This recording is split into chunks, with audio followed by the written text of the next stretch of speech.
Look who I found. I have nowhere to go. Hopper! What? You mean you miss me? Hopper, of course we missed you, buddy. But I thought you didn't want me no more now that you have SimpliSafe and I'm a guard dog. SimpliSafe is just as much for dogs as it is anything else. You're the most important thing in the house. Never leave. Oh, you mean it? Hopper. You're such a good boy. SimpliSafe can never replace you. Yeah. We can work together. SimpliSafe can help make me a better guard dog. Of course it can't replace me. I don't know what I was thinking. SimpliSafe can help monitor and warn, but it can't scare and bite at bad guys like Hopper can. Oh no, burglars! Quick, run everybody! They can't catch us all!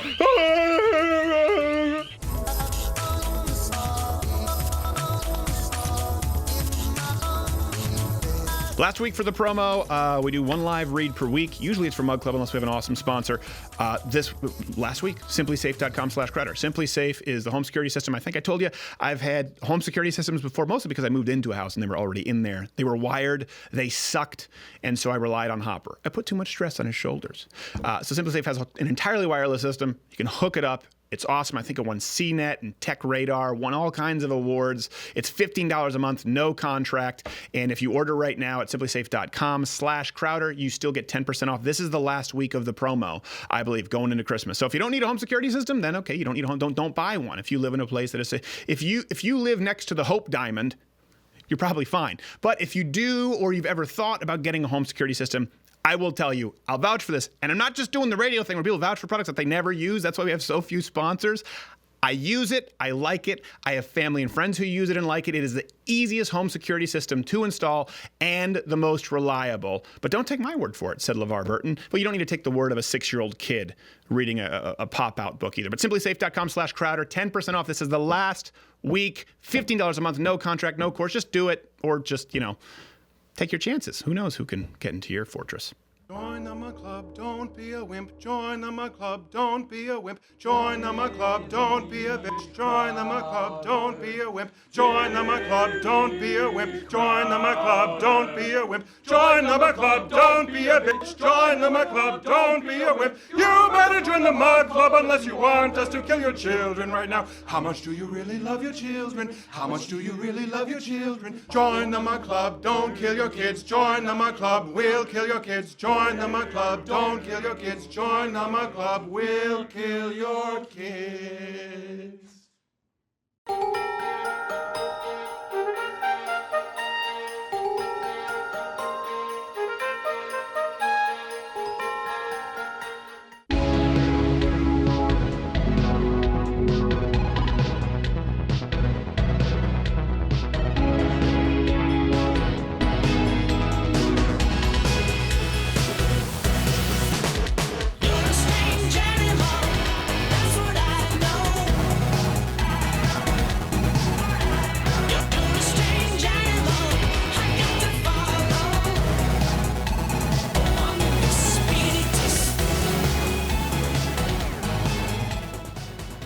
This. You watching the old movies? Like an old white time. We got Fred Astaire. Is this a West Side Story? Wonderful time in America. Everyone acted like it was so innocent back then. It's like, oh, look how innocent movies were. Yeah, I see a Puerto Rican shaking her tits right as she goes up, and the guy it was just veiled. You know what, a movie you couldn't make today? Musicals? 7 Brothers, 7 Brothers. Yeah, you can't. That's basically just kidnap and sexual misconduct. All right, producing with me, we have Clint Howard today. We have Blaire White. And we're going to be taking a survey, a quiz with Blaire White from everydayfeminism.com, an intersectional feminist quiz. You'll want to stick around for that. Well, Clint Howard will talk about his dad who recently passed, which is his dad was had an unbelievable career in the entertainment industry. And I'm sure we'll also hear some other crazy things that he'll talk about. Producing with me in video studio, as always, is Jared, who is not K. Follow him on Twitter at NotKJared. Me at Crowder with your comments, your thoughts, your photoshops. I fulfill my legal obligations mostly. Draw your own conclusions. Are we good? We're good. And sommelier, simplifiedwine.com. It means he has more taste buds than the rest of us. At G. Morgan Jr. How are you, sir? I'm doing well. How are you? I'm doing well. What's the wine of the day? Oh, the wine of the day is Krupp Brothers Damsel Rosé. Damsel. It's quite the saucy dame there, right? Yeah, she's got her leg up and everything. Trying to outrun some thoughts there. No, she's not compensating. We have... Gay. Question of the never day. win. We're going to talk about it. There wasn't a whole lot. By the way, next week, there are no shows for Mug Club members Monday, Tuesday, Wednesday, because Thursday is the 16-hour CNN live stream. That's 16 hours, not because it's worse than waterboarding. And we're going to have guests. We're going to have the world premiere of the miniseries, a YouTube Carol with some unbelievable cameos in there from 7 a.m. to 11 p.m. Oh, gosh. You can't because get we drunk want enough. to earn your dollar. Can we drink? Well, you don't have to be here for the whole day. Actually, no, yes, you do. And no, you can't. So there you go. But you have to bring the wine, huh? What? You have to bring the wine. You bring What your punishment is bring this? Bring your little friend. What did I do? Charlie over there. What's her name? No, it's Damsel? It's the damsel. Damsel. Yeah, there you go. It's like your girlfriend in Canada. So, I have a question of the girlfriend in day. Canada. Let me ask you this. We'll talk about it. It's the only thing in the news. Roy Moore. How do you see this? I'd like to hear your comments because I've heard a lot of different opinions. Do you see it as a short-term loss, Roy Moore losing for a long-term victory? It's just a loss is a loss is a loss. Do you see it as an individual screw-up, or do you see it kind of? You were saying this before the break. As some people see it as a referendum on the Republican Party. Right. Yeah. So I'm interested to hear what do you think about that? A lot of different opinions, and we'll get to that. But before we do, we have to get to other news of the day. Top news. Really? Amid sexual misconduct allegations, there's a phrase we find ourselves saying always. Oh, gosh. NFL legend Warren Sapp, defending himself, he was proving that he was not a creep by publicly posting pictures of the vibrators they bought for female staff. So first, let me set this. Why does that say? Why would he do that? Okay. Daily Mail. The article, Sapp, considered by many to be one of the all-time great defenders in the league, we're talking about a plaintiff, gave the plaintiff sex toys as a Christmas gift 3 years in a row. Wow. Which would seem bad at first. But Sapp defended himself pretty valiantly, saying this was taken out of context. What they don't tell you is that on the 12th day of Christmas, I, your true love, gave to thee a dildo in a pear tree. So, its context is key. It's all about that sap. We had to decide between dildo in a pear tree or a partridge in a dildo tree. Partridge in a dildo tree. Yeah. Those are hard to come by. we took a True. risk. I have a question. Why 3 years in a row? What kind of usage were I these don't things know. getting where they were like, oh, you need a new What's one? crazy to me is this is the kind of thing where people come forward with these suits and you're going, you got a dildo 3 years in a row. What created an environment where this man was comfortable sending a colleague a dildo It's like 3 my days mom in a is row? obsessed with snowman. Yeah. You just know, like, you want to get her gift, get her snowman. At some point, someone told her dildos are their thing. That's like my And grandmother. they haven't stopped She always since. used to buy me Roald Dahl books. And Yeah. I don't know Yeah. why. She was like, Steven's a little reader. I'm like, no, I don't. I'm not. Like, I like gotta get off this I like train. Gene Wilder, and now I have a stack, and I don't need them, Grandma. But she just pigeonholed you. Okay, Connecticut man was sentenced to a year in prison for necrophilia. As well, after having sex with his dead girlfriend's corpse. And here's the thing, he did it in an attempt to revive her. And this is an actual quote from Fox News. What? Aaron Gaser said he thought that sleeping with her body might revive her because his girlfriend hated sleeping with him, according to the arrest warrant. So we can add rape to the charges. I said, the thing is, this guy was serious in his answer, which would Absolutely seem serious. absurd. It would seem absurd, except the rights have already been purchased to this story by AMC for their tentatively titled "The Dead," and they're already taking auditions. We hear. Ooh-wee, I love myself a good corpse. How about instead of bashing zombies, we start loving zombies? Because it seems like a waste. And Lucille needs a place to hide. That really seems darker than I thought this. It doesn't have the same mass appeal. No. You might find that on one of the smaller channels. Yeah, Might be part of a premium package. Robots are now being used to deter homeless people from setting up camp in San Francisco. This comes to us from Business Insider. The San Francisco Business Times reported last week that the San Francisco SPCA, an animal advocacy and pet adoption group, put a security robot to work outside its facilities. Boom. The gentrifying neighborhood. I understand where you're coming from. And then there are obviously all kinds of protesters. They don't think that you should be getting rid of homeless people at all. It's a problem in San Right. Francisco. Though, Yeah. I will give, in their defense, some of the robots in question are overkill. Seems like they're going a little bit too much. That's a robot on a power trip. Yeah. That is a robot on a power trip. exactly. You would think if they were trying, they would at least made the robots not white. Yeah. Yes. And they're That's an paying them. opportunity. I don't know It's that an it makes it any opportunity. better. I don't It's think $7 an hour too is all they pay for that. Yes. I'm not kidding. That's in the story. $7 an hour. That's they- below minimum wage there. They do have the black robots that just put them in Oakland. And they hold the torch sideways. And pay them $5 an hour. New Jersey suburb finds itself in a heated. There's no good way to get out of it. Finds itself in a heated standoff over what the locals are now claiming is is a hypersexualized logo for an ice cream shop. You see that there? That booty. I love it, said Al Franken. I get it. Like, this is when I first read the story, I thought, oh, no, that's a human ass on a cow. Yeah. It really seems as though they're pushing it. And of course, this is a growing trend we all know in the food mascot marketing, as seen recently with the makeover of the Land O'Lakes butter Indian, which, just... Hey. And then there was, of course, the redo of the Sun-Made Raisin Lady. And that was a little bit. And you can see, and then of course it culminated in Tony the cyber-sexting tiger. It seems as though he's...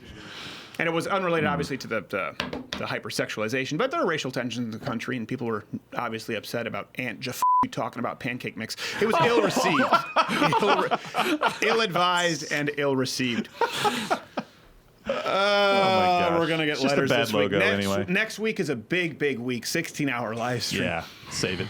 Send us boost. Leave a little in the tank, bro. A surgeon has been charged with assault for burning his initials into his patient's livers. That's gangster. This comes from The Guardian. A renowned liver, spleen, and pancreas surgeon used an argon beam, I'm reading that correctly, used to stop livers bleeding during operations and to highlight, but he would sign his initials into the patient's organs. That's awesome. Why is that awesome? It's hilarious. Would you find it so funny if it were your liver? As long as it worked, I'm fine. You have very low standards when it like comes to surgical procedures. Oh, come on. When you get put out, all kinds of stuff can happen, buddy. I'm just saying. That's true. I was always paranoid when I would go under. I've been out for some weird surgeries. Yeah. I just assume bad stuff is happening. It kind of you don't know what you're signing with that waiver. Yeah. You just have go no home, idea. you cry in the shower, and you're good. No, you need to seek counseling. That's not a part. That's not a normal part. Morphine, yes. Crying in the shower That's alone. not part of the recovery? No, because you always send me the pictures when you do. And I'm like, it's Gerald.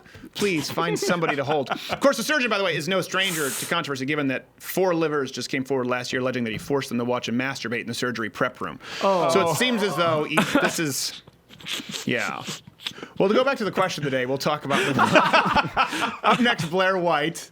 We'll take the quiz. Yes. The show can only get better. The show can only Yes. Roy Moore. Yes. So Roy Moore, one thing that's obviously he lost.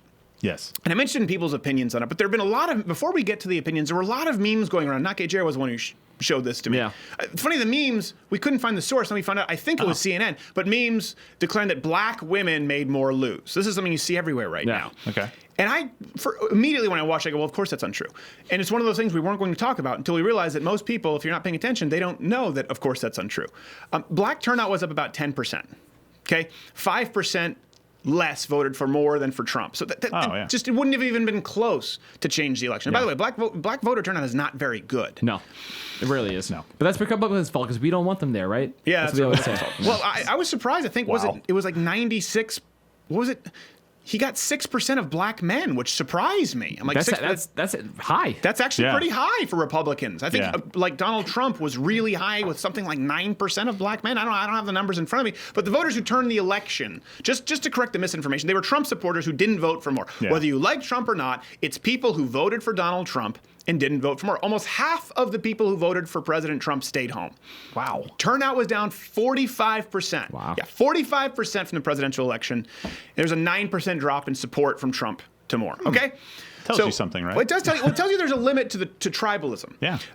It tells you that Republicans don't just vote for whoever has an R next to their name. And people say that both sides do it. I think both sides have done it. I think before President Donald Trump, there's this goes to kind of what I've talked about. It's a much wider tent with Republicans. You have libertarians, you have conservatives, you kind of have now the Trump populists. They're okay disagreeing with Democrats. There's a D next to the name. Yeah. They're going to vote for him. Yeah. I think it's an age thing, too. I think it's an age thing for Republicans. Typically the ones that, I would vote R down the ticket no matter what, always, ever. Yeah. Typically older people for Republicans. I think it's typically younger people you find more and more for Democrats, seen as all people who are, Bernie only. Right. Hate Hillary, but still pull the lever for her. Yeah, a lot of people did. Absolutely. Yeah. Well, and you and I had this conversation in the 2016 election, oh man, we're in a really tough spot. The guy with an R next to his name isn't exactly the best person for the job, we don't think necessarily. Yeah, exactly. He's not an R, first off, right? So we had that. I don't think the Dems have those conversations nearly as often, they're not really a good Democrat. No, they really They're don't. just going to vote D and go. It really is. That is one thing. They get behind their candidate, and people would try and say, well, you have to do that for whether it was Trump, whoever it was. You have to get behind the candidate no matter what. Well, it's mental gymnastics after that just to try to say, oh, I'm still with this person, because they don't even believe what they say they believe. Well, that's because people say, well, why everything, you're a political ideologue. People always say that to me. It's like, really? This kind of shows that conservatives are they're more principled for sure. Their prism, their worldview, it determines their values. Yeah. But it's not based on an R. And ironically, people who label themselves Republicans are more likely to proudly say, I'm a conservative, I'm a Republican. It's the other guys going, I don't believe in labels, man. Where's the D? Okay. Yeah, I'll the vote all D. She killed a guy, right? Yeah? That's What's okay. The head of the D was he was stripping kids in the basement? Well, that's okay. Well, How many But D is pics it, did he but say? is it D? well, what do you think? Do you think it's a referendum on the Republican Party? Or do you think it's just Roy Moore? No, honestly, I think it's the sexual assault stuff that's coming out right now. We talked about this a little bit. I think right now you can, and you and I probably disagree a little, but you can throw that out, and it's going to sabotage anybody right now. Anybody is willing to believe it because so many examples have come out. And we're like, oh yeah, no, this really is going on. So even if there's no evidence, in his case, I think there was a lot of evidence. But I think any other year it would have been a little different story. I don't think that's right, but I think it would have been. So I don't think it's a Republican thing. I think you're kind of right, maybe in terms of a temporary bubble. But I think temporary, yes. Long term right now, people are going, all right, sexual assault, because everything is sexual assault. I think right now We'll get there, everyone's it's the optics war. So everyone is trying to avoid the optics. That's why Al Franken steps down. That's why what's the other guys that just stepped down from Arizona and Cornyn, something like that. Yeah. I think Anyways, I'm messing that one up. it's an optics war. Yeah. He was corning someone. It is, but that's the problem. Like, there's legitimate stuff that we have to fight against in sexual assault. But right now, my fear is that there's no due process for anybody. You throw it out there right now, and people are willing to believe it. You and I are like getting to the point where we're like, all right, show me proof, and I'll believe it. That's why it's so funny to me that they're like, well, clearly VP Mike Pence must be a creep. Yeah, exactly. He just understands. He doesn't even want this. He doesn't even want there to be a chance of this. Well, okay, so what do you think? Do you see this as a short-term loss that was necessary? Do you think that if Roy Moore won, it would have been? You talk about the optics. Yeah. Do you think it would have been worse for the Republican Party long-term? Long-term, absolutely. You do? Yeah. Because the earlier people were like, I think we still want him to win. I do. I find myself going back and forth, but I do think long term you got to fight the long term war of these things. And I think with Trump, if it weren't for the Supreme Court, I think it would be mostly would have been worth the long term war to let someone else take it for a little bit. Looking back, kind of the Ben Shapiro position. I think Trump has definitely caused irreparable damage to the Republican Party. Of course. And the Supreme Court was really important. And most of it's optics. It's the branding. He's rebranded in a way that it should never have been branded. And he really hasn't done it doesn't much. really represent the people who he's branding. Right. Kind of a scumbag. Okay, we're all right. Go ahead. I can have an opinion. I mean, I'd rather have him in office, but at the same time, he's kind of a jerk. So, I mean, what do you want to do? I think it definitely is better because Democrats don't really have a leg to stand on right now politically. There's nothing that they're coming out with that's really motivating anybody. And so if they could have attacked Roy Moore with the sexual assault stuff and really painted him with that. Yeah, they would have used it. Now, I mean, just think about them using the Access Hollywood tape. Yeah. Right? Well, imagine if Moore came out with Roy Moore. Yeah. That was really legitimate. And then they'd be like, see, that's the kind of guy they want in office. They're already doing it with Trump. So if they had another person to point to, it just makes it worse. Al Franken did it with his resignation. But I do think, listen, this is interesting. To me, there is a silver lining here. I'm going, hey, you know what? Regardless of, and I do think, listen, the media is it's going to be a hatchet job on Roy Moore far more than Al Franken, right? It's going to be a hatchet job on Roy Moore far more than the Clintons. Bill Clinton, we do know that he had extramarital affairs. We do know that he had extramarital affairs with people who weren't even necessarily willing. We do know that he lied about it in court. Democrats didn't even care anyway. So it became trendy in 2017. Yeah, it became trendy in 2017. You realize, like, oh yeah, Bill Clinton's a sexual predator. What about that guy? What? What? Are you serious? This is breaking news, CNN? Yeah, his name is Slick Willie for a reason. Come on. Look at Ted. And here's the thing with Democrats. Not only is it swept under the rug, they become fixtures. Ted Kennedy. Now, Ted Kennedy had he had about a 40-year career after he was soliciting 16-year-old girls. Wow. After he had an affair with Mary Jo Kopechne and left her in the river for dead, he served for 40 more years after that. So Roy Moore, we didn't even have the evidence. There hadn't even been a trial yet.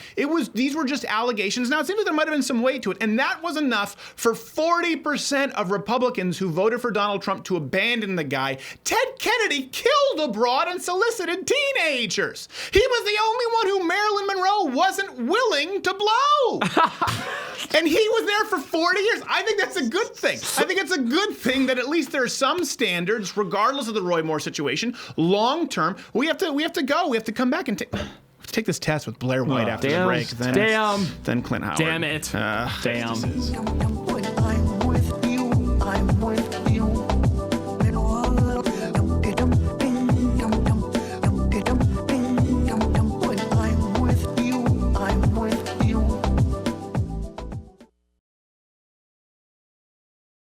Bang, kids are dead, see what you did. You failed to join, we killed your kids. You failed to join the mug club, so we killed all your little children, you see.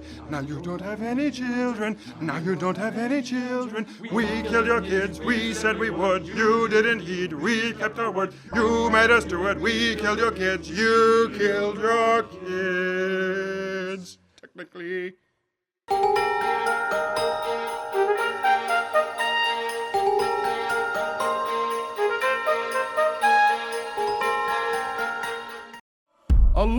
Allahu Akbar, Allah.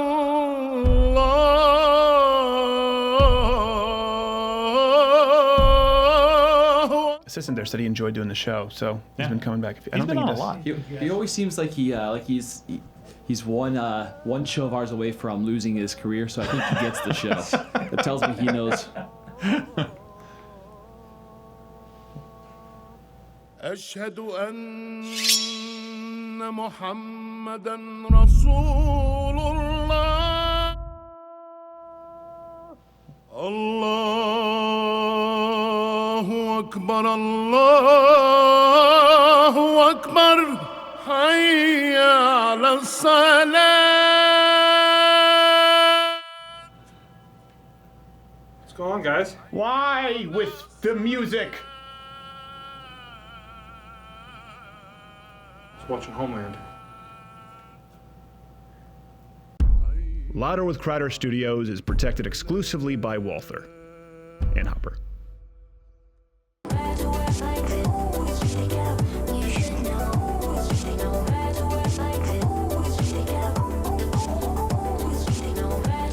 See, that's just the reversing it.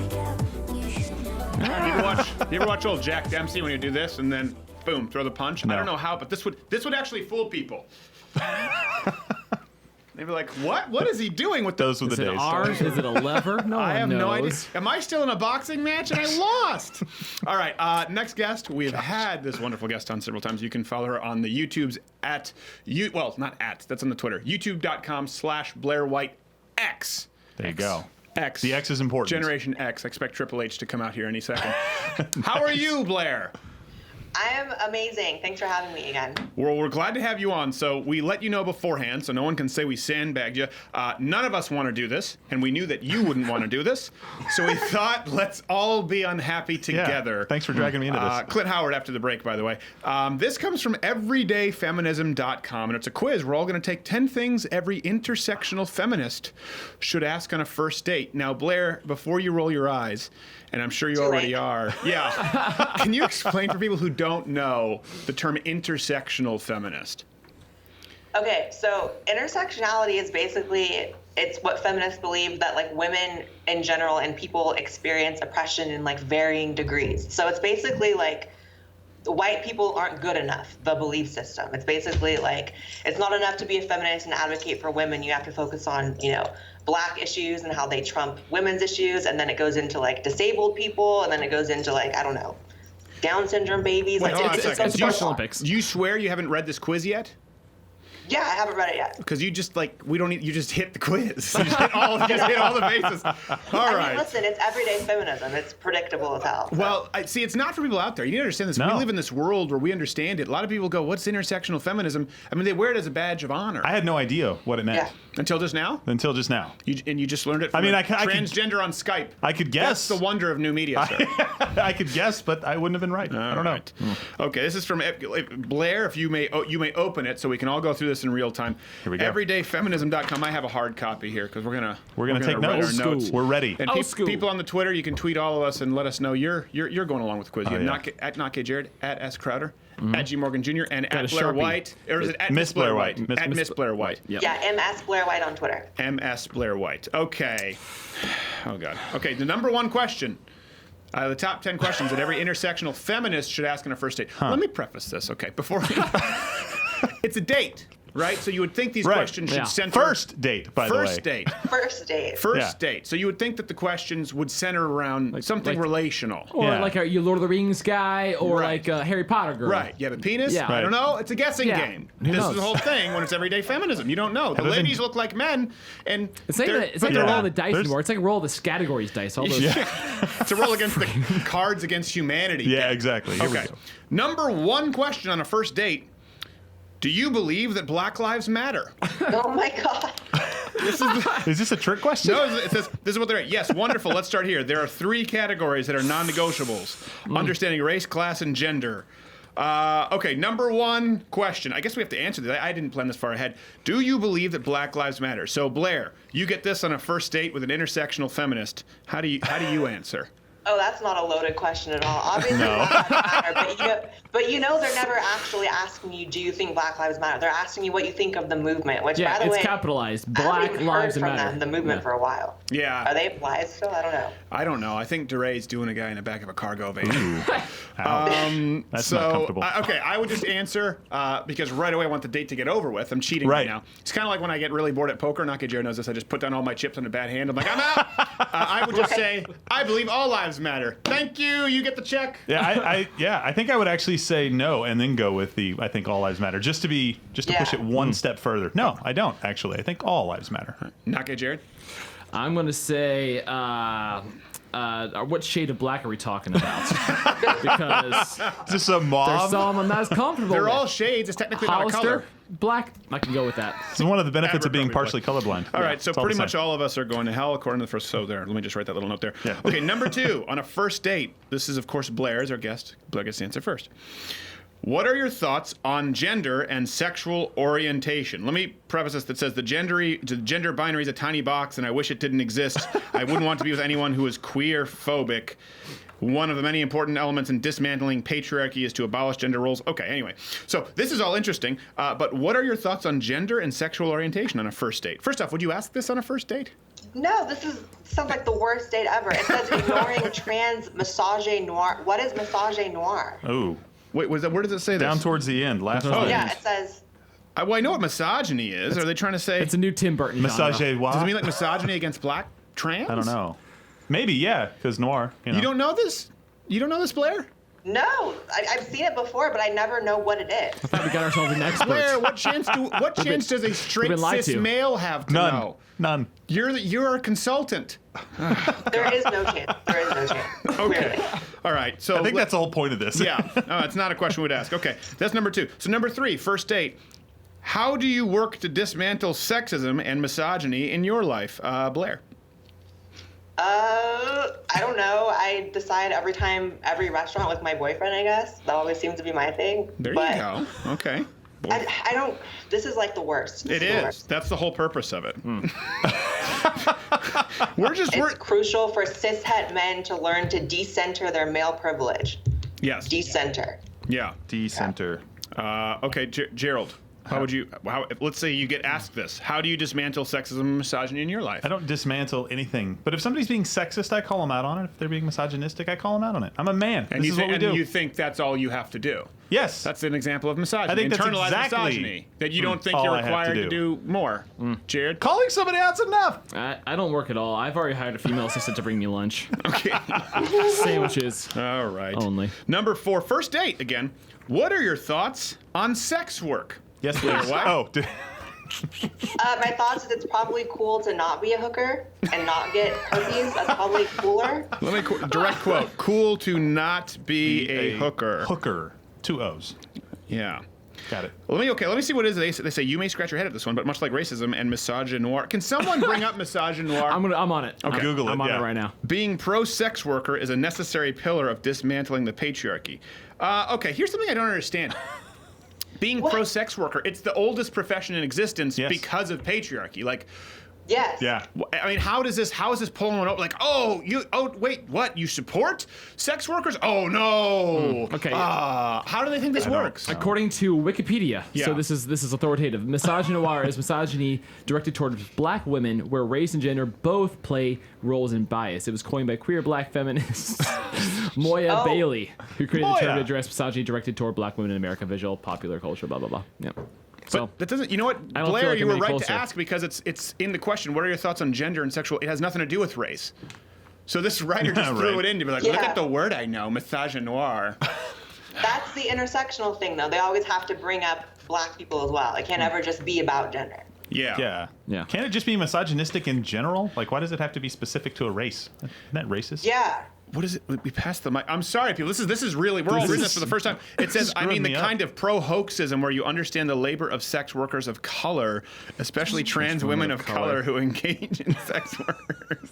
Holy hell. Can't. Because their Also, experience it's and like, there knowledge are is social stigmas for good reason sometimes. Like being a hooker is dangerous. And I don't know. That's the part I've never understood about feminists. Like they should probably, not advocate for that. Well, this is like, it seems like this question is written around the character Angel from Rent. It's a trans black sex worker. Yeah. I mean, That's so bleak. I Like the worst life. There's got to be like 4. it's like, Yeah. your chances of contracting AIDS are significantly higher. But what about the sickle cell? Yeah, that's someday. That's there too. Gosh. What are my thoughts on sex work? I don't know how to. Yeah, what are your thoughts on sex work? I just enjoy when my sex works. Okay. Yeah. All right, question Wah, wah. question number All I can 5. Dad joke. I don't even know. Question number 5. Are you a supporter of the BDS movement? No, don't follow. Did you know what this meant right away? Ooh. I have boycott. What is it? Boycott, divest, sanctions. Oh my gosh. In an effort to end international support for Israel's oppression of Palestinians.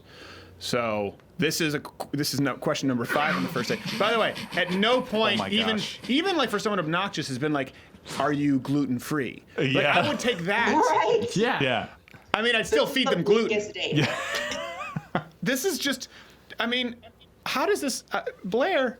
Blair, these are the people who claim to be your peeps. They claim they're intersectional for you. These are not my people, honey, at all. At all. Well, okay, Oh my BDS. gosh. Here's what I say for BDS. No.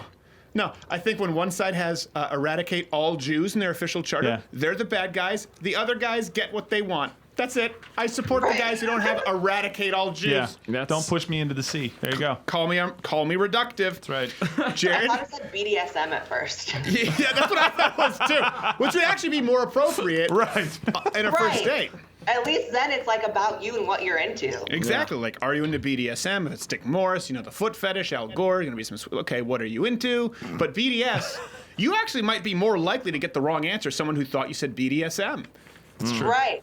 That's true. Like someone like, how do you feel about? They're basically saying, how do you feel about Israeli occupation? And the other person's like, Vietnamese sex hammocks, stirrups. I don't know, Yeah.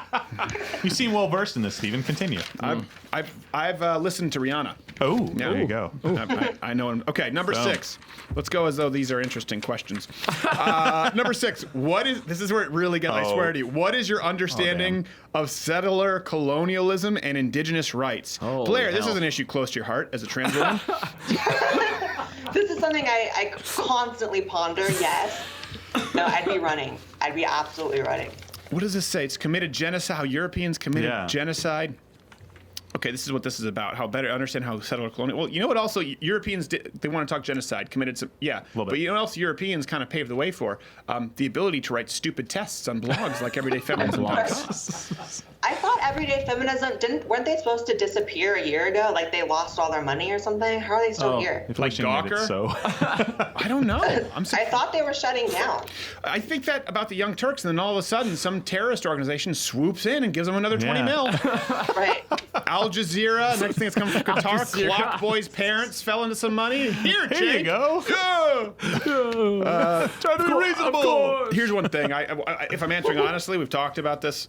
Listen, obviously some atrocities committed on both sides. But Yes. here's the deal with what you're talking about settlers, about the United States more particularly. If no one ever came here, right, and they Yeah. still had not domesticated horses, they didn't use the wheel. I don't know if you know this, Blair. This idea of the horseback, they didn't use the wheel when we came here. This was the New World. Yeah. Give them time. Romans did. Give them time. Yeah, give them time. Imagine They get there. no contact and a plane goes over now. Guess what? Someone's getting genocided. Yeah. It did. Okay, number 7. What is this? I don't like. Capitalism. Do you think capitalism is exploitative? This is a question number 7 on a first date. Who at this point in the date if you're still here at number 7, do you plow through just for the fun How of it? hot is this person? Because that's the test. So hot. Yeah, I mean, by the time you get to 7, like, you got to be like a 10, a straight up 10 for me to still be at the table. Yeah, you couldn't be hot enough, really. I've already, You're right, I know. I've already committed date rape just on principle at this point. In the questionnaire. You're an awful person. Yes, but what's It's a funny is, joke, everybody. do you think capitalism is exploitative? Well, Yes. that depends. Does it apply to question number 4 with the sex workers? Right, yeah. I don't know. Exactly. Is that exploding? Let's take I it didn't back put to these your two fourth together. question. Yeah, take back question number 4. You know, here's one thing. Regardless of your view, and I'm kind of a libertarian on that, but it does destroy lives. It basically, when you're saying let's tax it and regulate sex work, you've effectively made us the pimp. Yeah. The taxpayer is now the That's pimp. true. That's all it is. Yes. It's like, well, they would, yeah, but in that case they'd be safe. Well, yeah, because the taxpayer, we're the pimp. We're slapping bitches with the taxes. He knows. All right. Do you think capitalism is exploitative? I mean, at this point, I'd be like, I guess bartender. Yeah. Another bottle of wine, please. Okay, number 8. This is okay, Blaire. Can any human be illegal? Lord. You can be an illegal immigrant. That's the point. They're always so hyperbolic, like you're an illegal human. No, Right. just you being here is illegal. Right. Kind of like you're not an illegal person, but your knife in the person's spleen is an illegal act. Let's hear. Yes. It's mind-boggling that borders are even a thing. Totally. So to call people aliens or illegal immigrants is so inhumane and despicable. Let's send you to the third world and see if you give a damn about any of these questions. Just If send you're it. trying to That's what survive, boggles I your don't mind. care about borders. What was that, Blaire? If that's what boggles your mind, the Yeah. existence of borders, you're a little simple. I mean, I don't. Here's the thing. I understand there are some things where they might say, "Hey, it boggles the mind." Like right now, net neutrality. I'm Right. against the whole idea of net neutrality or the 2015 rules from Barack Obama. I think most people don't understand them. But I don't say it boggles the mind that anyone would support them. But when someone just says it boggles the mind that you think your country should be a country. I love this. White Americans stole this land, colonized the land, created so many borders, pushed out, killed, and enslaved people of color, and somehow they have the audacity. At what point does intersectionality include the Africans who came over here and apparently built the country by themselves? Yeah. What point are they responsible? This is intersectionality, right? Oh my gosh. Yeah. At some point, they're the culprits too. Wait. What? Oh, the Africans who sold them? You mean? The ones who came over here. Yeah. Intersectionality. They helped. They built America. So what? At what point are not just white They Americans? built the system. That's a good point. Yeah. Wow. But At then what also, point what are about they the African slave also traders who responsible? sold them? Oh, yeah, man. even more responsibility. How It's far just- does this go back? I don't know. And then at the end of the paragraph, it says, "Miss me with that bull." That's what I'm saying to this quiz. And whoever's asking the question. This is the beauty of like this intersectional LGBTQ AAIP, put it all under one umbrella, because they just act as though you don't. If you have to ask, you don't understand. You couldn't Right. possibly understand. It You boggles know they the- added a 2? Yeah, We yeah. joke. For two-spirit, right? Oh, two-spirit. They Two-spirit. added the number 2. It's number a 2. meme at this point. It's a cat walking across the keyboard.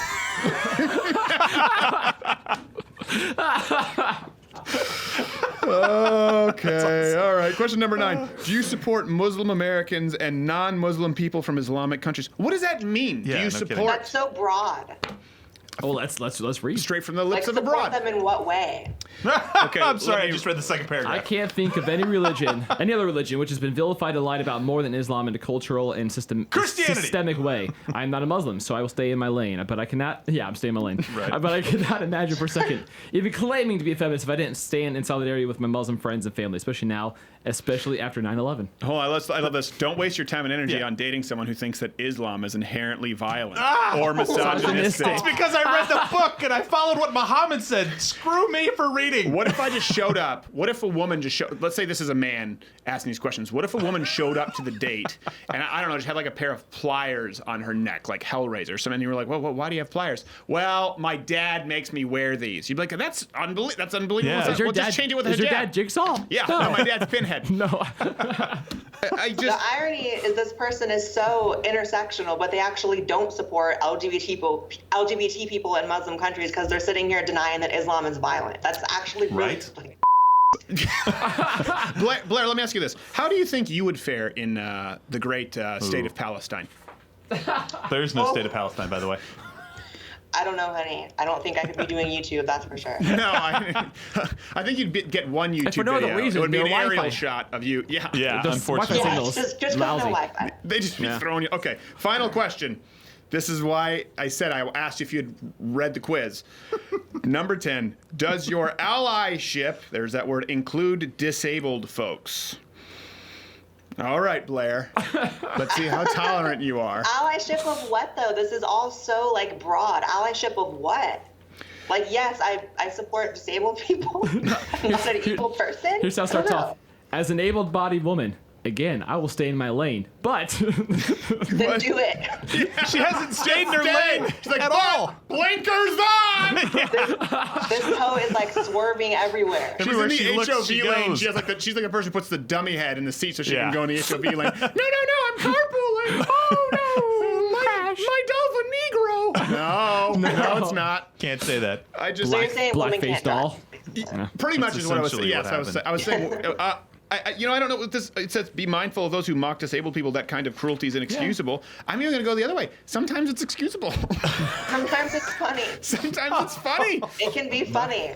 You ever seen a kid with rickets like back in the days? You're like, that's just he moves like a muppet. A little humorous. You can benefit from a little capitalism, too. Little capitalism. Yeah. That'll help him. Be Capitalism. good for him. Eradicated it. Someone looking to exploit the rickets loophole where they can make a little bit of cash. I prefer the word profit. Yeah, well, Yeah, I know. like I better know than this exploit. guy who has like a messed up leg and he waddles like a penguin. I always tell him because it's funny. Does he laugh? Sometimes. Does he? Does he laugh like this? She is cruel. Okay, all right. Okay, so final question, Blaire. We do have to go, and I know you're going to be, well, I can't say, but we have this big 16-hour live stream next week, and Blaire may or may not be there. Wink, wink. What do you, these people, they just, intersectionality, obviously it's really stemmed from the transgender thing. That's where they've latched on to it. How frustrating is it for you to always have to say, yes, I'm trans, but, because I would assume you run into people who think you would agree with this all the time. Do you stay in your lane, Blaire? It is frustrating. I can't drive, okay? If I'm actually driving, I'm definitely not in one lane. But it is frustrating because it's like it's like half of my existence on YouTube is like doing damage control. It's like correcting people who are speaking for me who I never asked to speak for me. So it's really frustrating. Yeah, I can imagine. All right. Well, thank you, Blaire, for being a good sport. This is at everydayfeminism.com. You know what? Don't go there. Don't give them your traffic. But you can go to youtube.com/Blaire White X or at Miss Blaire White. I was hoping you'd be more outlandish in your answers, like, I don't know, cis male scum die, but apparently you've been You portrayed. picked the wrong tranny for that, my bad. All right, Blaire, thank Riley you so Dennis. much. We have to go. Clint Howard is banging on the door, and he's out of his mind. We have to go see him next. We'll see you soon. Bye, guys.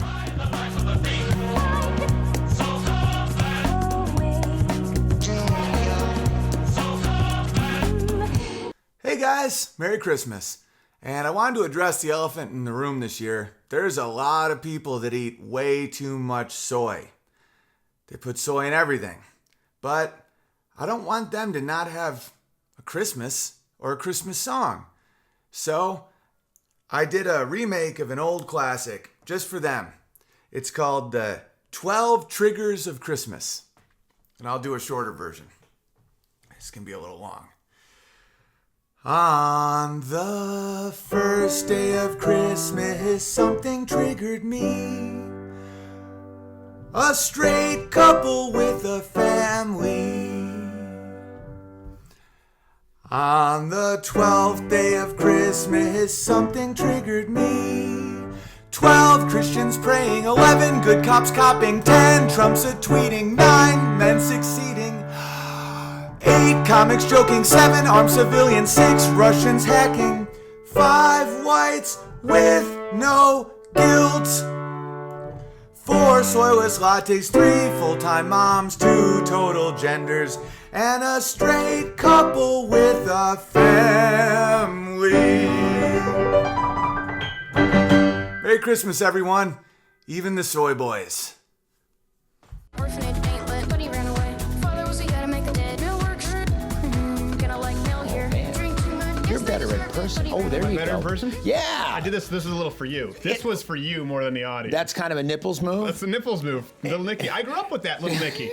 You know, not very well reviewed, but was very popular when I was in junior high. Clint Howard, for those who don't know, here live in studio. Who's got nothing to plug? I don't think you have anything. I mean, you're Clint Howard. What do we plug? It's just like one of the longest catalogs in all of IMDb history. You know, I haven't started becoming some sort of salesman, or I don't sell insurance, or I don't really have a website. I do make snow globes, but they're hideously expensive. So I wouldn't try to sell them to anybody because I charge $228,000. Really? Yeah. Okay, it sounds like you're putting me on here. You really have you sold any for that? No, but if I just sell one, everything will be cool. And you see, they can't really fly. And you had them on your shirt, correct? Oh yeah, these are I got snow globes here. You made those snow globes? Yes, I make snow globes. And let's see, what is that? That's a snow globe inside of a snow globe, and that's a clown, and his name is Crappy with a K. Okay. And he's going to the bathroom. There's a commode, and that's a guy in an ivory tower, Cecil. Okay. Now, do I have to ask, or what's the story behind the snow globes?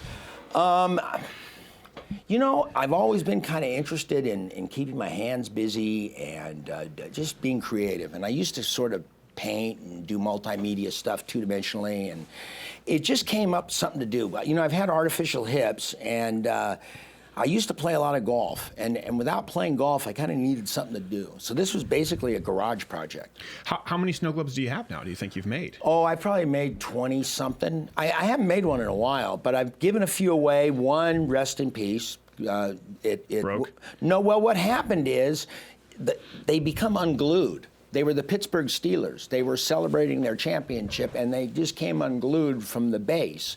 So floating Steelers. The ball did, or the Steelers came unglued? The Steelers inside of the snow globe were floating. They came unglued, and then at that point, you can't have floating unglued Steelers. So they look more like the Browns at that point. Yes. Yes. Speaking of that, you got to be a little careful about as you apply stuff. Otherwise, you don't want any floaties in your snow globes. Well, then that's crappy. The commode gone wrong. Yeah, crappy commode, you could get floaties. That was a question. Do you want floaties or not? Now, one more thing. I have a whirling dervish gathers no blood clots snow globe, and it is a whirling dervish with one hand lopped off.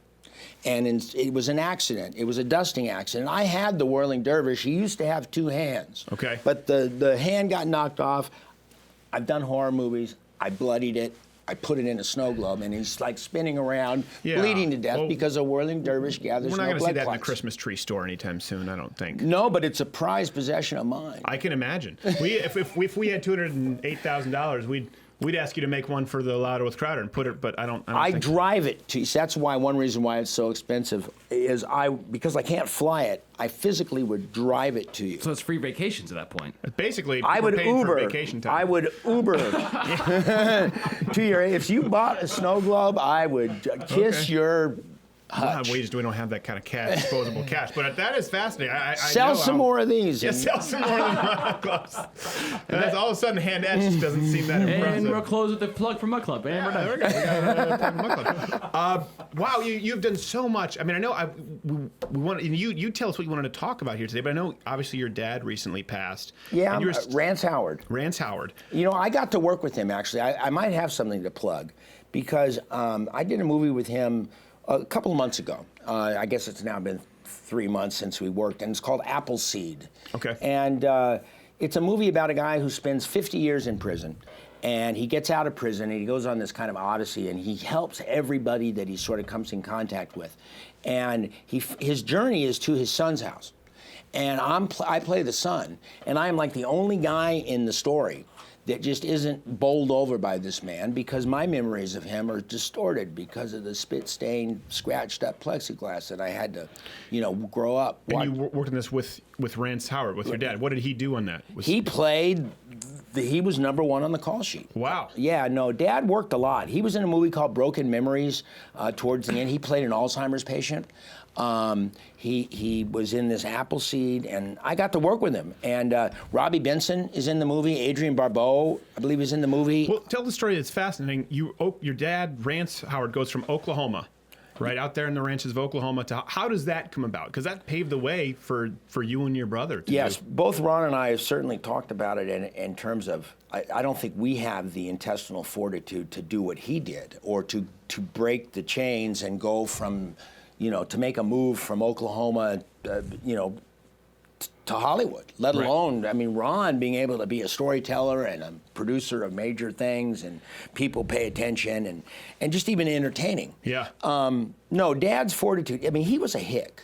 Yeah. My dad grew up on a farm, and he got the bug of acting when he was like in the 6th grade. And, you know, in his high school, his counselor had no idea what Broadway was. Right.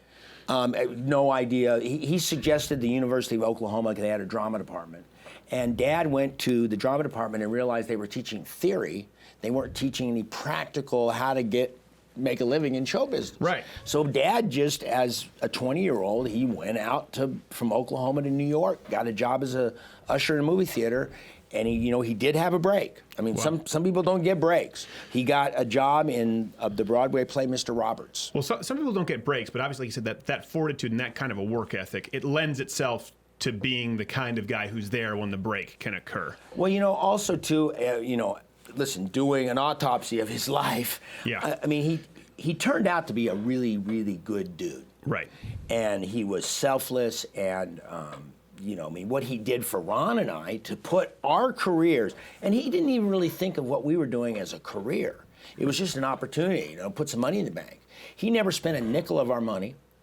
I mean, he raised us, he fed us, he clothed us. He thought all those things. It wasn't like we were participating with our paychecks. Right. But just very unselfish. He taught Lee Van Cleef how to ride.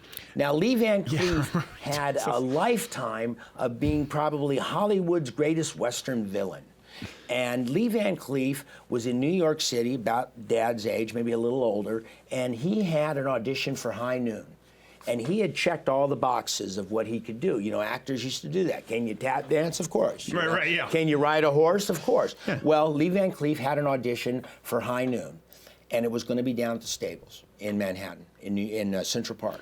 And he got nervous. So this was still when he was in New York? Oh, yeah. Okay, yeah, wow. Lee Van Cleef, they auditioned in High Noon in New York. Wow, okay. And so Dad took Lee Van Cleef down to the Stables in Manhattan, or in Central Park, for 3 or 4 times, and had sessions where he taught him how to ride. Lee Van Cleef got that part in High Noon, and Lee Van Cleef ended up having that career. I wonder if there's someone out there right now who would be telling that story. I remember when I saw Rance Howard and Lee Van Cleef riding horses in the middle of Central Park. Well, he's in a straitjacket in a padded room right now. Sure you did. Dad is, now here's the thing. They were competitors. They were in the same business. Right. Now, listen, I'm not saying I wouldn't help a fellow actor. However, I think in life, and especially in Los Angeles, it's become a little more dog eat dog. Absolutely. I mean, I don't think Lee may have paid for the rental horses, but nowadays it would be completely different. Right. I mean, listen, Dad would be wanting to know if he could get an audition too. Well, maybe not your dad. That speaks to his character. I mean, it's like in stand-up. We were just talking about that before during the break. All my friends were like, "Oh man, it's a community. Everyone supports each other." I go, "Yeah, get a break, get a comedy special, and see how many of those people are still around." In stand-up, it is brutal. Try to get laughs on that open mic night when there's a bunch of unemployed comics standing around. How hot's that audience going to be? Right. Yeah. Well, it's funny. You see like all these top comedians, and of course we talk about from a liberal perspective, like Amy Schumer and all these people that are just super far left. And you go, really? So you just all happen to be best friends, the top comics out there. No, what happens is after they become successful, they're not as threatened. They have kind of their lane, and all of a sudden there's camaraderie. But coming up from what about the guy who was the open micer, not Bill Burr, when Louis C.K. was coming up? You don't know about him. People don't realize that, like, when Louis C.K. was even headlining, there were 6 or 7 other comics. Right. That were also in the mix there. Right. And they have sharp elbows. Yeah. It's also late at night. And it's not the healthiest environment in the world. It's a little like rock and roll. Yeah, well, plus he's masturbating in the green room, so that makes it a little uncomfortable. Now, I didn't know that. I've only heard of a little debauchery, not necessarily from him, but I've heard debauchery from... Oh, no, that's what the women came forward, and he said he did. You mean while he was, like, breaking through as a comic? Yeah, well, Jesus. At this point he was relatively successful, but he would just be fondling him. He would be going to town in the green room. I couldn't imagine spanking it and then expecting to continue to have a career. Well, in public. I mean, spanking privately is one thing, but I mean, Sure, if of you're course. spanking in public, I mean, you have to accept the fact that eventually the dominoes are going to fall. Well, to unwilling participants, it's also just something that wouldn't occur to me. Just like, look at it! You know, it's like, Wouldn't he be embarrassed? if someone walked in on me naked, I'd be like, oh, I'm sorry. He literally like shuts the door behind him, like, look at this. Does do it for you? They say no, and he continued. Well, I don't know. Listen, you know more than I do about Yeah. these facts, and this is part of your have to business. take my word for it. I try to avoid even thinking too much about it because really, when you do think about it, it's really sick.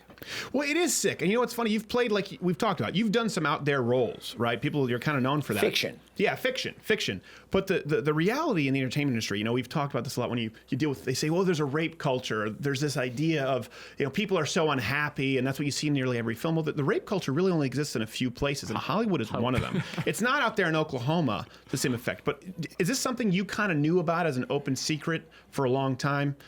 Well, no. First of all, no. I was kept fairly naive by my parents. Not naive, but I think they allowed me to be kids as long as possible in terms of learning about that stuff, about bullying in the workplace. I mean, when you really think about it, there's somebody of power that somebody potentially could be hiring. He almost never is not at work. Right.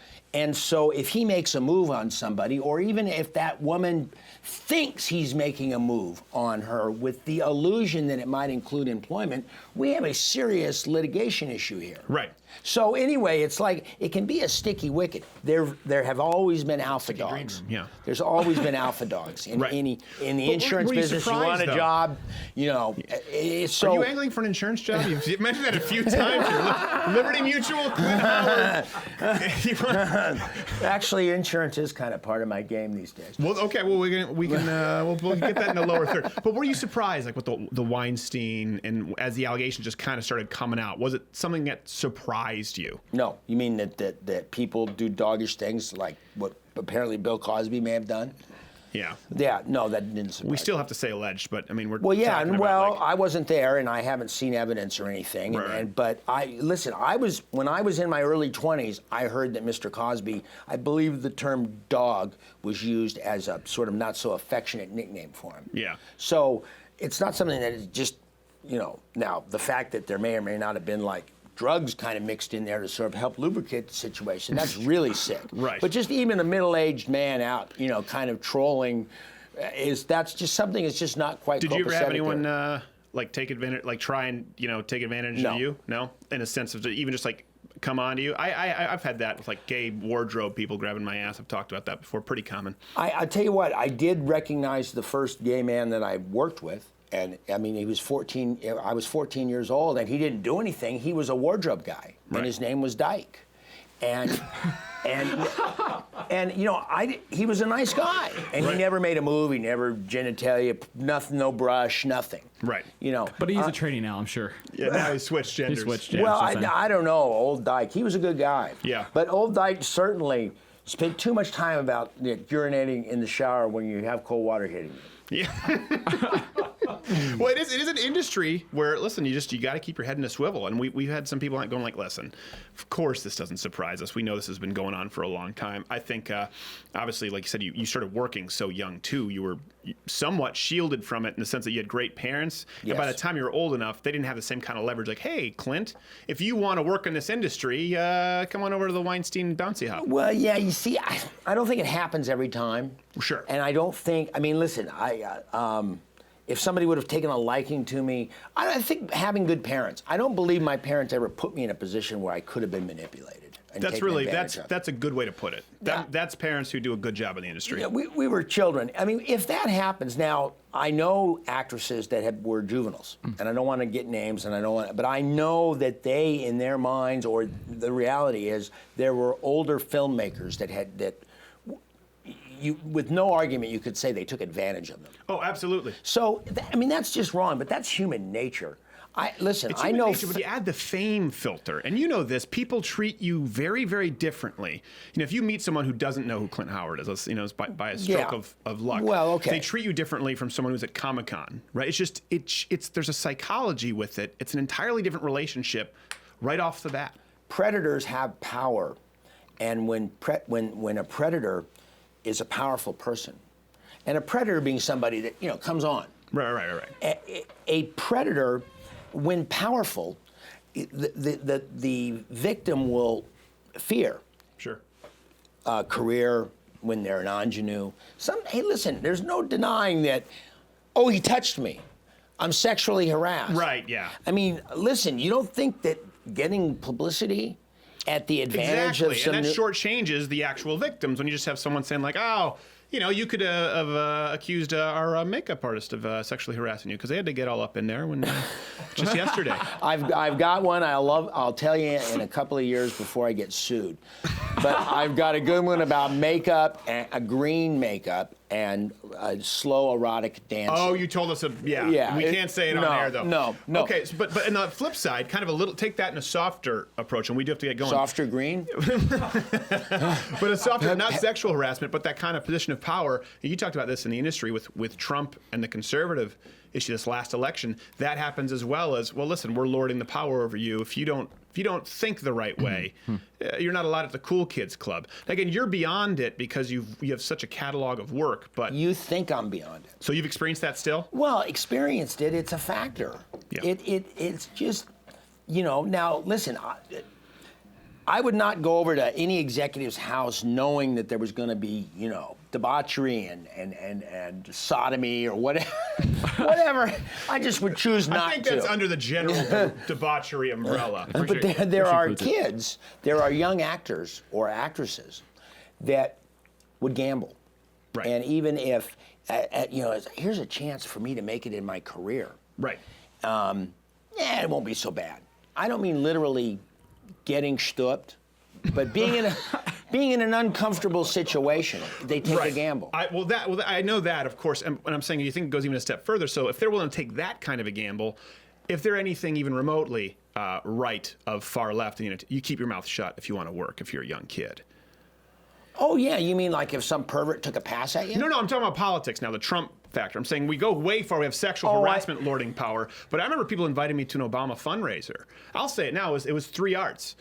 With 3 arts, we were sitting down. We were looking at different management, and I said no thanks. Yeah, and then questions came, and they were furious. Well, okay, then they probably would have been bad management to begin with.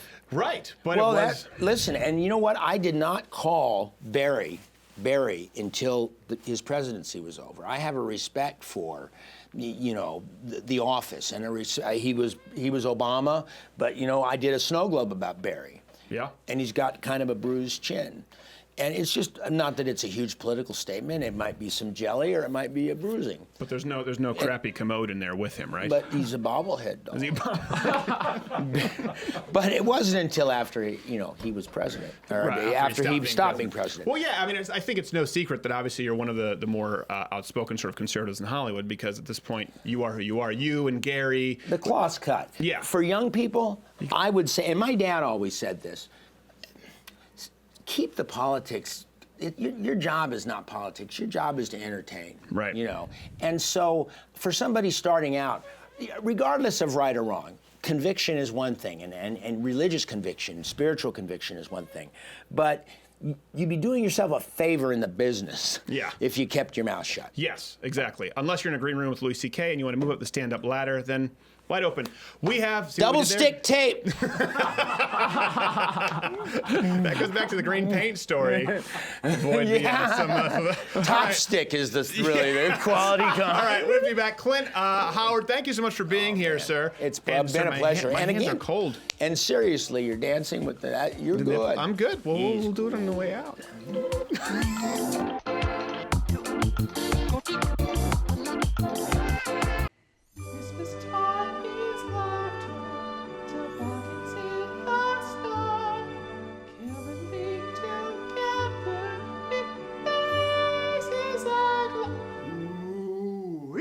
I love a little family drama.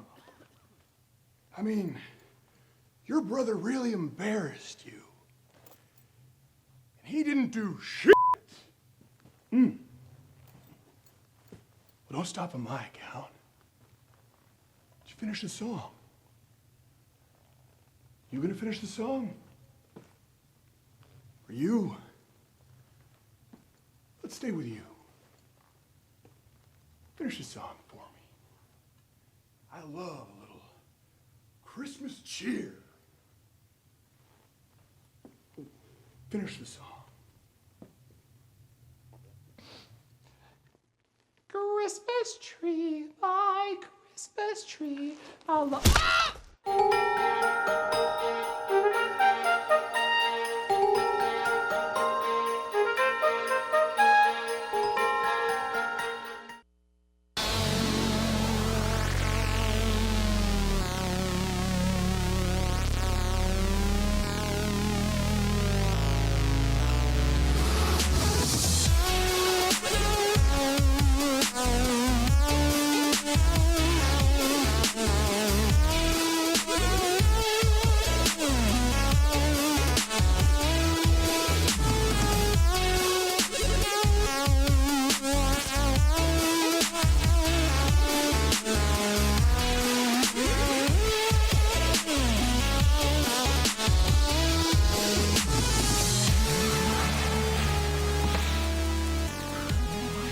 I don't know why I actually stopped breathing during that. I don't know why. We could just pantomime it. I think it's the commitment. It's the Daniel Day-Lewis sort of tactic. Daniel Day-Lewis sort of thing.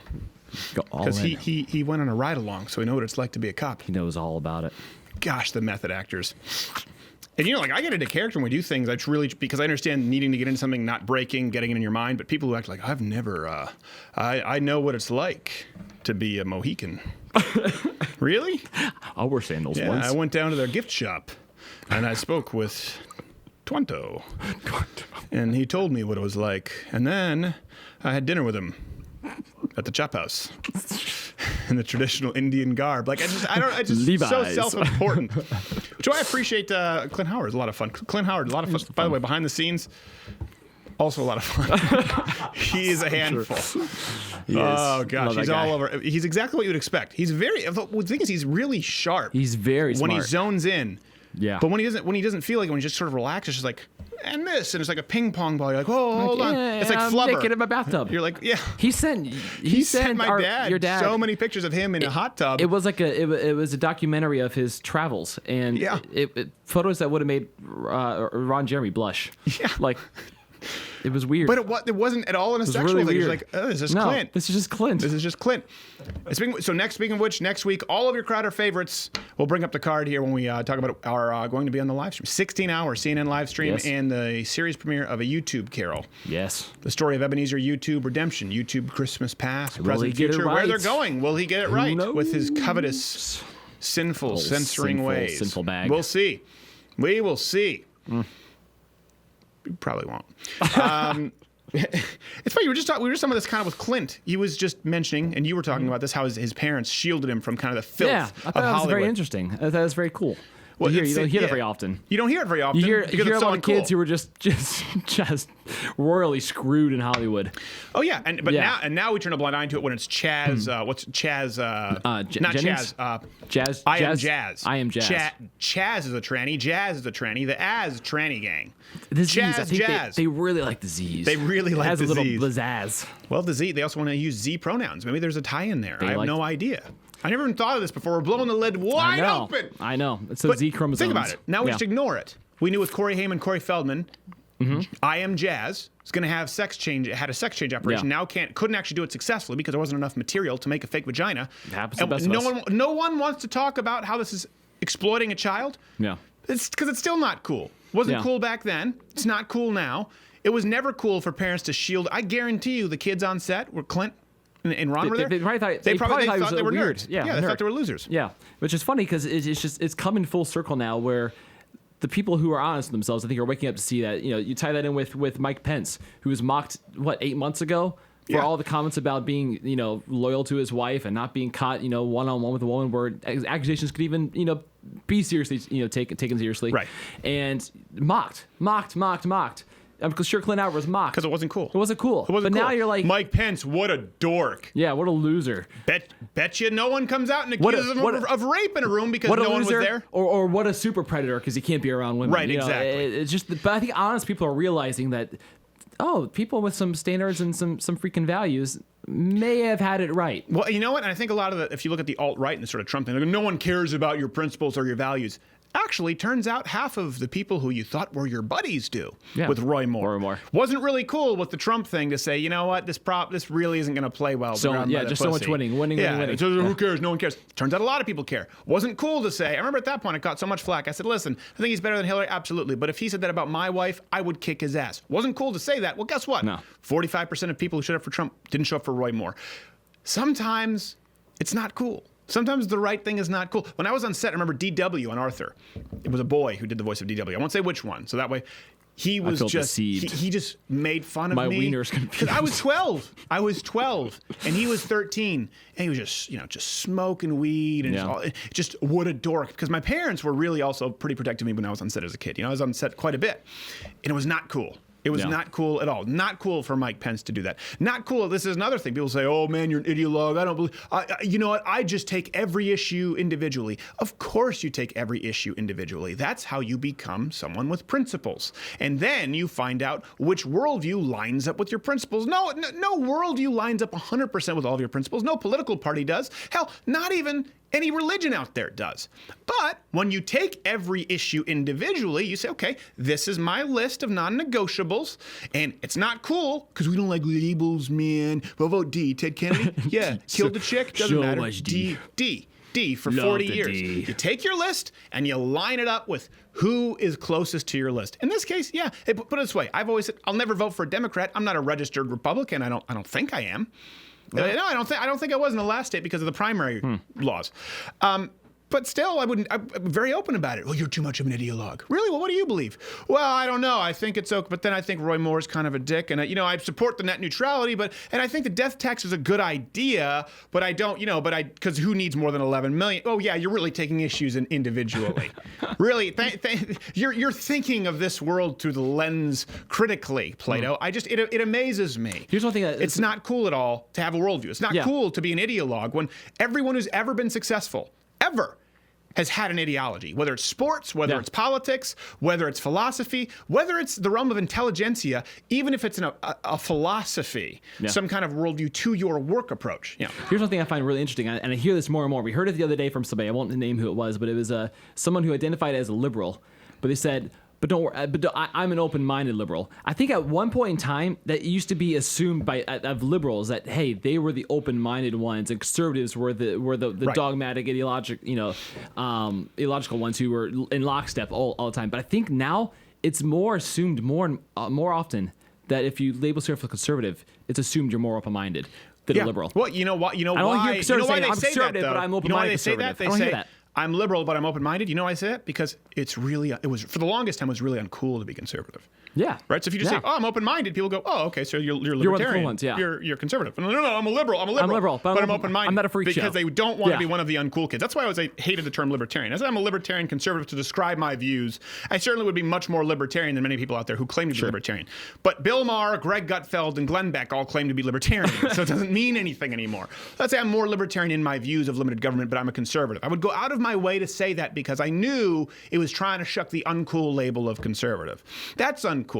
You know what's really uncool? To have no idea what it is that you believe. To me, the death tax was so simple. We talked about that earlier this week, and someone going, someone actually said this. They said about net neutrality, the death tax is such a great example of how Stephen's either A, a sheep, B, a shill, or C, is too much of an ideologue to see his own party's BS. No one needs more than 11 million in a death tax.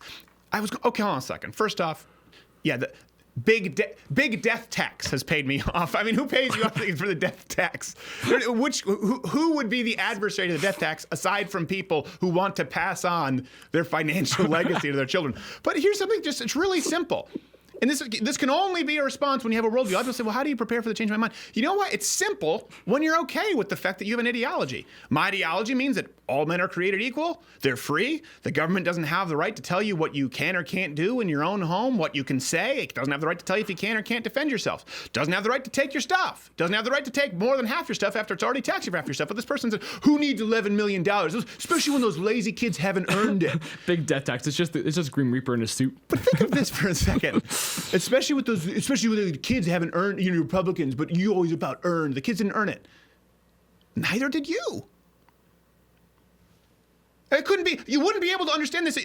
You would say, is it dogmatic to think, hey, listen, yeah, my kids didn't earn that money. Maybe my kids were raised with a silver spoon. Who knows? Maybe my kids are wealthy. They also happen to be really good kids.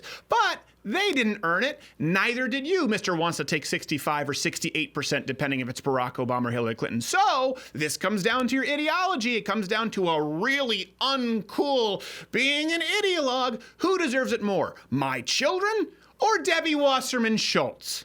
You're picking somebody who hasn't earned it, but it's not cool. It's not cool to sit down and say, oh, because I am a conservative, I think that's wrong. Oh, you know what? Because I am a conservative, because I have these principles, if Roy Moore sexually assaulted someone, I have a problem with it. Now you have that with the alt-right, right? They go after. They go, oh, no one, your conservative principles are dying. Remember that? Yeah. Remember all these people are going after Ben Shapiro and myself. Oh, you're going to die with your principles. No, now you're dying when you abandon the principles. You see what happens. It's not cool to shield your kid as Clint's parents. It's not cool to say I'm not going out with women who aren't my wife. It's not cool to say you're a conservative. It's not cool to say that you have a religious worldview, but sometimes it's the best thing. You know what else really isn't cool? This is one thing too. It's really not cool to work hard.